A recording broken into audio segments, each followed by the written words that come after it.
Hello and welcome to this edition of A Conversation With. I'm Jim Marshall of the New Bedford Cable Network, and in studio today, first time, probably won't be the last time though, that's for sure.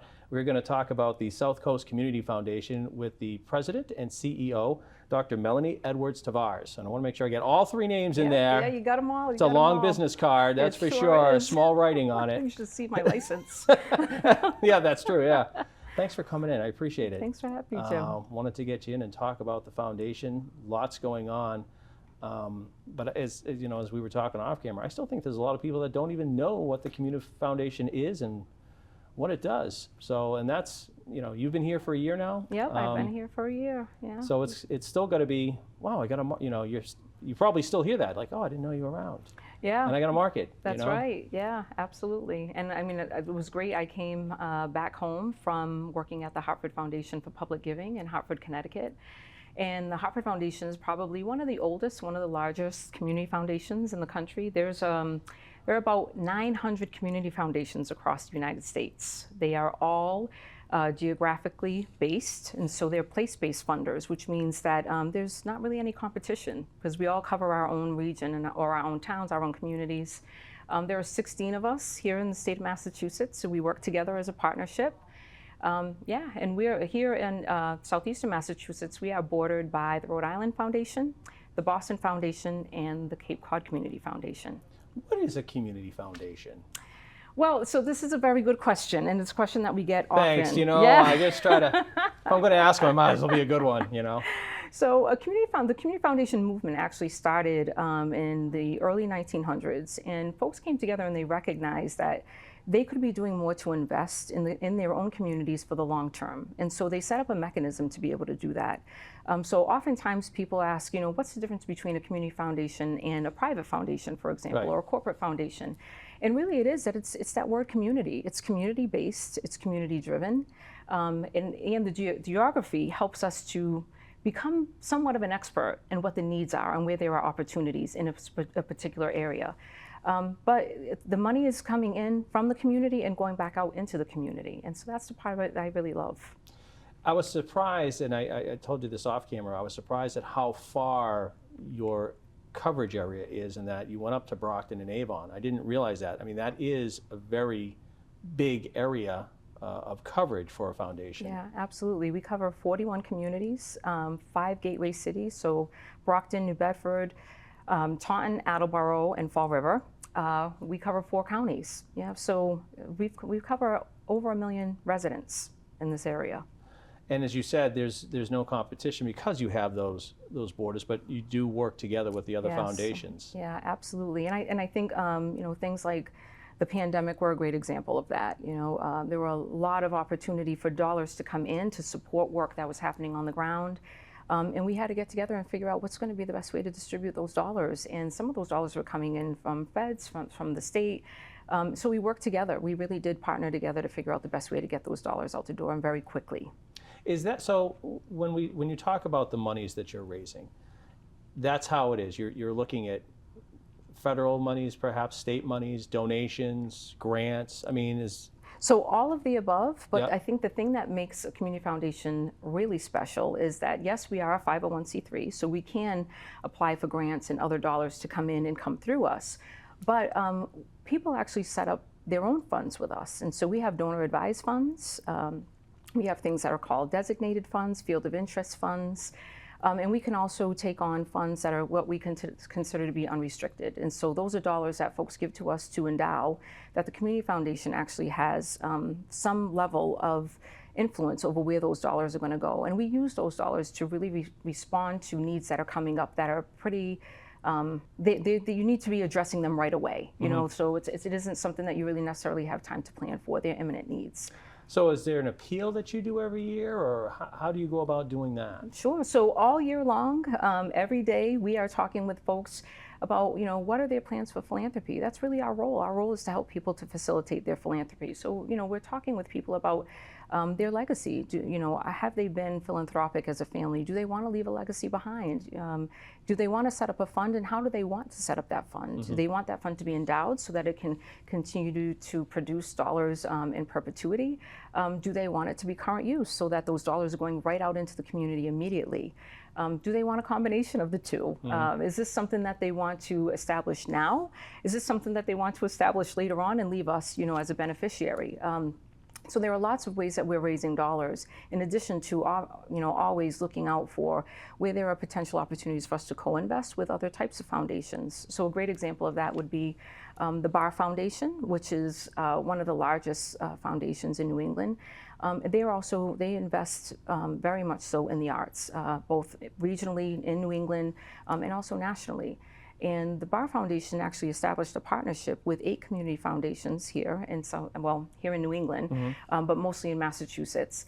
And those 8 community foundations have been working together to ensure that we are supporting and sustaining arts and culture in our respective parts of the Commonwealth. So can you, when someone wants to designate money or whatever, can you get that specific? Like, I want to donate specifically to X organization, or as you just said, like arts and culture, it's more of a topic, if you will. Yep, we can do it all. We can do it all. So we have folks that come in, and as a family, they may say, we've had a long-standing relationship with, let's say, place like the YMCA, and we want our contributions to go to the YMCA in perpetuity. And so they would set up what we call a designated fund, where that one particular organization would be the designee for anything that is generated from that fund.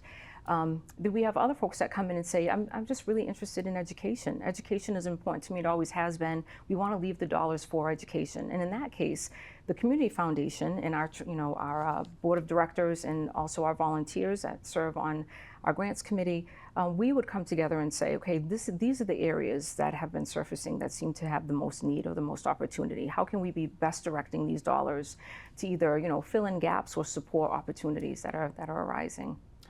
It's interesting too. You touched on your board. You have your staff, but it's your organization so reliant on the volunteers and the board. There's a lot of people involved with this foundation. Yeah, absolutely, absolutely, and hence the name community. And I think that is the major difference. When you have a private foundation, it's wonderful, or a family foundation, but generally those decisions are decided and made by the folks who established the foundation. With the community foundation, we're set up to live in perpetuity. So, I have community foundation partners who are with community foundations that are turning 100 this year, or maybe even older. And it's meant so that each generation that comes in has another opportunity to direct those funds as the needs arise for that particular generation. So how long has the South Coast Community Foundation been around? Yep. So we've been around. We're going into our 30th year. So we're actually considered a baby in the community foundation world. Compared to the other ones? Yeah, really. Yeah. And I mean, there are community foundations that are younger and smaller. We manage about 53 million under management in our community foundation.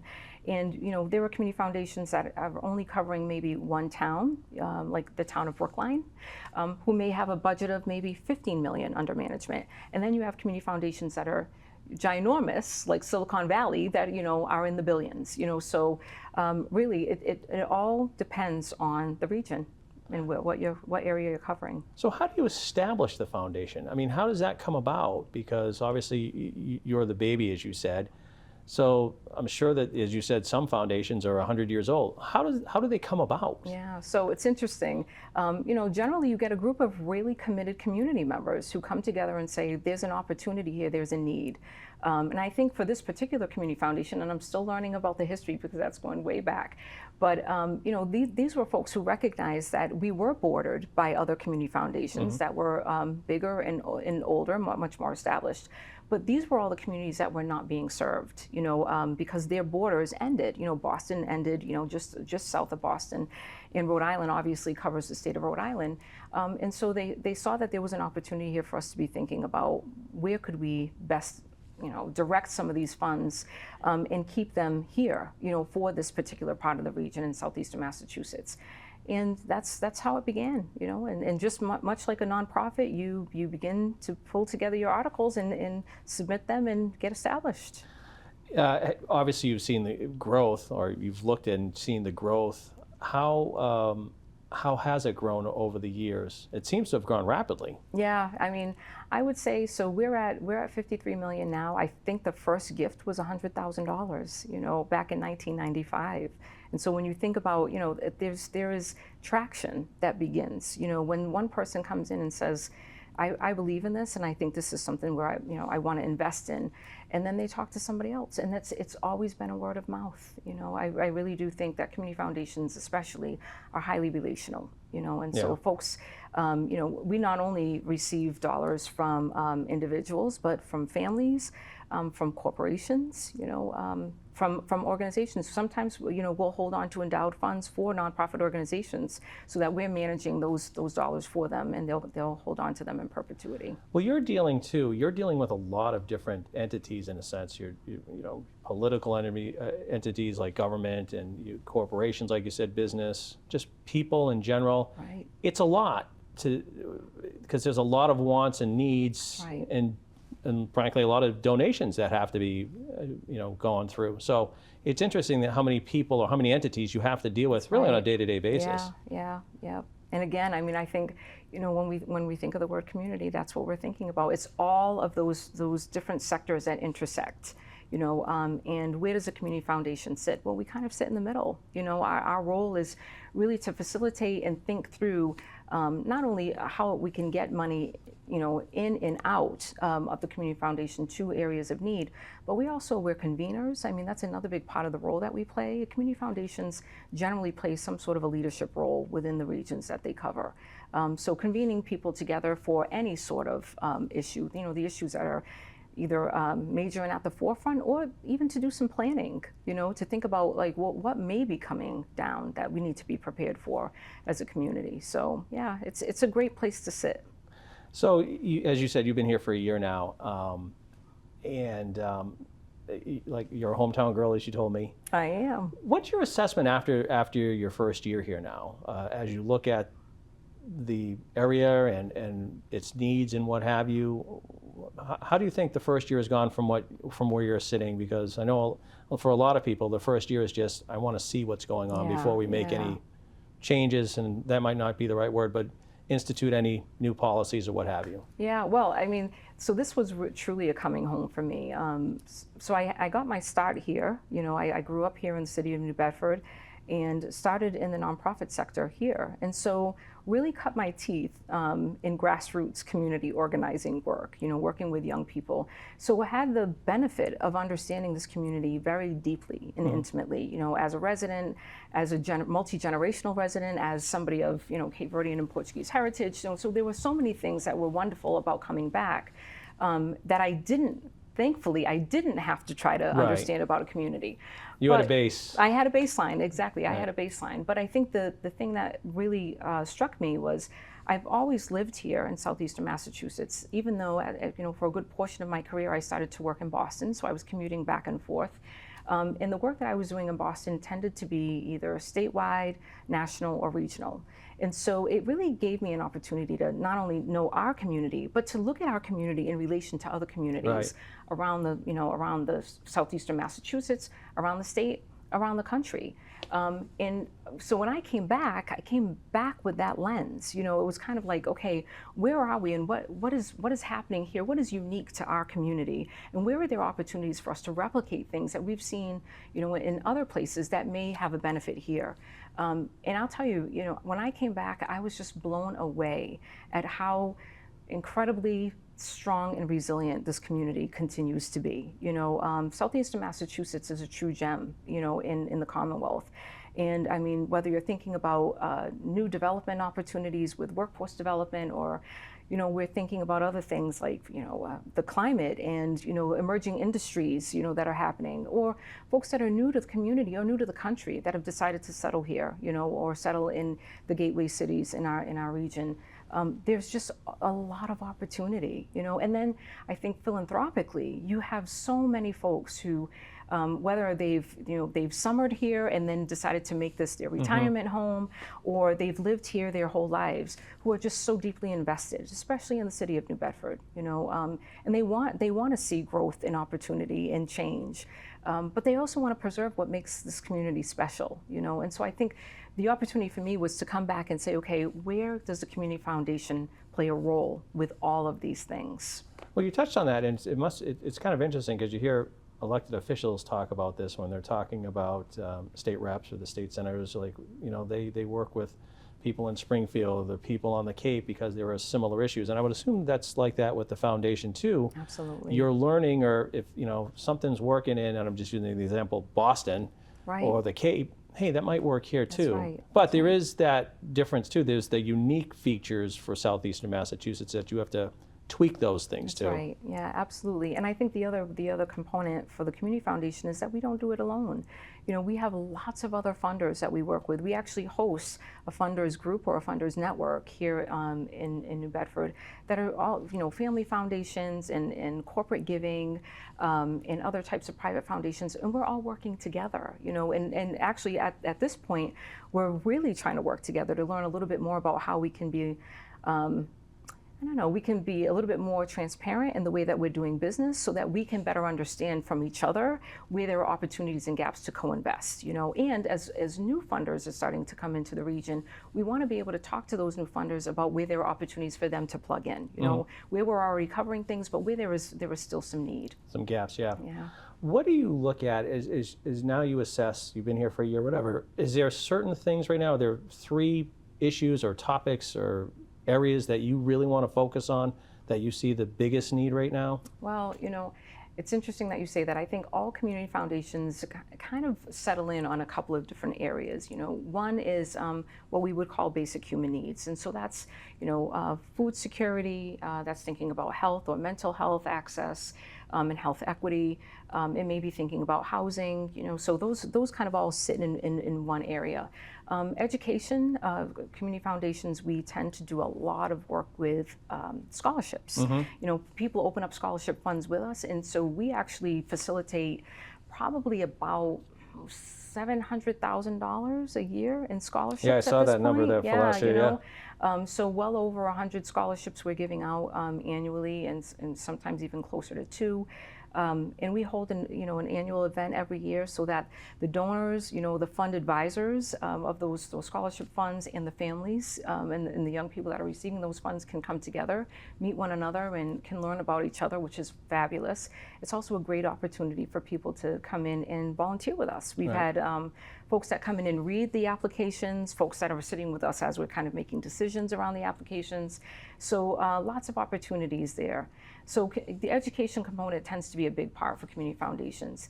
And then of course we're looking to the future. So we're always looking at things like, workforce development, and what are the needs that are local that we can be preparing the workforce for, and who are the partners that we can be working with in order to do that. And some corporations have left us money in order to make that happen. And so we actually work with the Polaroid Fund. Polaroid was big, big in this area. And those dollars are directed towards workforce development, with nonprofits in the community that are doing that work. So yeah, I mean, we're pretty wide. Right. And then of course we talked a little bit about the Bar Foundation and the work that they're doing to support the arts. And for us, we're really thinking about arts and culture as a driver of economy, arts and culture as a sustainer of community. It covers a lot of things with businesses, education, That's right. It does have a lot of fingers in the till, if you will. There's a lot going on with that. Absolutely. And creative thinking, I think, is finally becoming something that I think all industries are recognizing that they've not really embraced, over many years. So, now you've got folks that are welcoming different ways of thinking and approaching issues, and they want to ensure that they're bringing in that creative thought process, and how can they foster it in the workplace. How about housing? Is that something that you can address? Well, I mean, talk about? Yeah, I mean, I could talk a little bit to the fact that, being a resident here and, seeing and feeling the crunch, here, just living on the South Coast and knowing that it's happening everywhere. When I was in Connecticut, it was the same, working at the Hartford Foundation. There was a lot happening there that we were trying to figure out the best way for private philanthropy to either leverage resources or get in and serve as an advocate. A lot of times community foundations will also advocate for policies, policies that we know are going to be supportive to ensuring that the community is healthy and well, and access to affordable housing is one of those things, So while we may not have the dollars, I mean, those are big dollar investments, Correct, yeah. When you're talking about moving the needle there. What we can do is be the voice. And that's one issue that I know, like you said, it's everywhere right now. Yeah. And it doesn't look like it's getting any better. That's the thing either. Yeah. I mean, it's very. I think it's incremental. Right now, I think there's a lot happening, but there's so much to be done that it feels like we're kind of chipping away little by little. But I think the important thing is to keep it at the forefront so that people don't relax and think, okay, well, we've seen a couple of buildings coming up. I think we should be okay. This is going to be a long-term strategy. And as you said, I mean, with 41 communities, it's not just New Bedford. That's right. Even the suburbs are getting hit hard. That's right. Absolutely. What do you find is your biggest challenge now that you're here and you've got you're firmly planted now and you know what's going on? What do you think is the biggest challenge that you're facing? Honestly, the biggest challenge that we're facing is helping people to understand what a community foundation is. But does that surprise you? Because it's been here 30 years. Does that surprise you? I mean, yeah and no, I would say. I think because the community foundations are so unique in the way that we're formed and what we do and how we do it, people are often a little curious about, but how does this happen? We don't understand, and so our opportunity to do things like this, where we can talk with folks either one-on-one or, oftentimes we're going in to talk with groups of people, about what it is that a community foundation can do for them, whether you're on the receiving end or the giving end. So yeah, I think that's the biggest challenge for us. It's growth.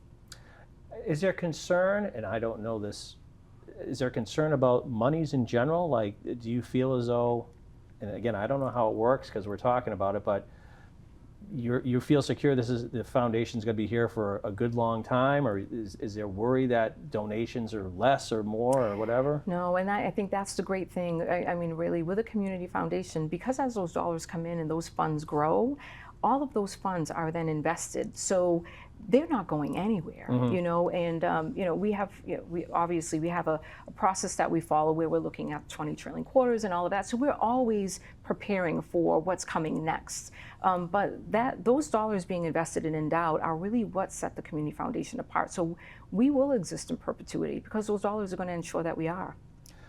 You touched upon scholarships, you've touched upon nonprofits, but I'm sure somebody's sitting at home going, well, how do I apply? Right, that's right. What do I do? Right. Talk a little bit about that. So I would say, the first thing, my best friend is Google. So the first thing, Google the SouthCoast Community Foundation. Check out our website. Give us a call. Shoot us an email. I think everything starts with a conversation. That's the best way to really get to know us, because folks are all coming to us from different perspectives, yes, exactly. And so there may be things that we may be able to say, hey, have you thought about this, or this may be another way that we could think about this, or let me talk to somebody else who we might be able to partner with in order to make this happen, or we don't have dollars specifically for that right now, but I know somebody who may, or who may have an interest, and so we really do encourage folks to give us a call. And talk about your staff a little bit too, because they seem to be obviously working hard, but doing everything they need to do to get the information and the things out too. Absolutely. We've got an incredible staff of 8, believe it or not. Which doesn't seem like a lot. I mean, you talked about the volunteers and the board, so there's a lot of people. That's right. There are a lot of folks involved, but we're a small but mighty team. And we've got folks that are working with us, working with our volunteer committees that are overseeing the investment process. We have folks that are working to lead conversations with potential donors, folks that are interested in opening up funds, or helping folks to get those dollars actually out the door. We get those phone calls, or we actually have an online system. Once you have a fund with us that you can go into and say, hey, can you go ahead and send a gift over to this particular organization for us, and so we're working with them to take care of that. So some of it is technology behind the scenes.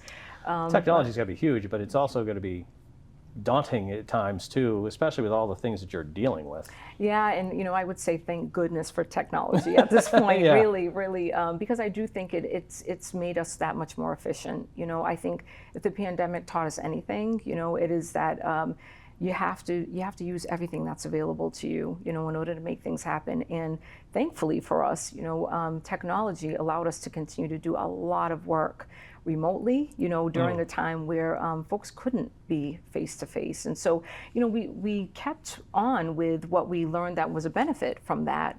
And it also helped us to get rid of some long-standing old Yeah. paper things that we Yeah. were like, this is actually taking up way too much time. So the great news is that yes, the technology is a benefit and a friend. Well, it's just made you more accessible, Yeah, and absolutely. it's quicker in a Yes. sense, because 41 communities before that you had to drive or That's right. or mail or whatever. So the immediacy of the tech, what you're doing with the technology just makes your job easier. That's right, absolutely. I'd be remiss if I didn't talk about, we have a new location. You have a new headquarters. We do. We just moved. So we are now at 350 Union Street, right at the corner of Union and Cottage, in a great West End neighborhood, just a block up from the Wamsutta Club. And what does that do for you, though? Oh boy, it gives us a home, you know, and not that we didn't. We were in the Santander building, which Right. was the DeMello Center, which was a beautiful location as well, right downtown. But you know, here it's ours. We're the only ones there occupying this space, and you know, it's lovely to be accessible. That folks can just walk from the neighborhood over, or knock on the door and say, "Hey, I saw this Community Foundation sign hanging out there. What do you do?" You know, that type of thing. So we're really happy there. For folks, we've got a couple minutes left, but I just want to give people, you an opportunity to talk. If people need to get in touch with you and talk to you or whatever, what are the best ways to do it? I would say, you know, directly email South Coast Community Foundation, or go to our website. I mean, the website has a lot of really good information, but it'll also direct you to who's the right person to talk with based on what you're interested in. But So a your call staff is best. divvied up like that? Yeah. You've got people that are dealing with Yep. grants or scholarships or certain things? Absolutely. Yep. All of the above. Yeah. And we just had your fundraiser, probably, I think it's one of the biggest fundraisers you have too. It is. It is. It That's is been an the annual one. tradition. Yeah, it's Last been an blast. That's blast. Yeah, this was number 19, I believe. Summer's last blast. We held it at Fort Tabor. It was the first time we had held it here in New Bedford at Fort Tabor.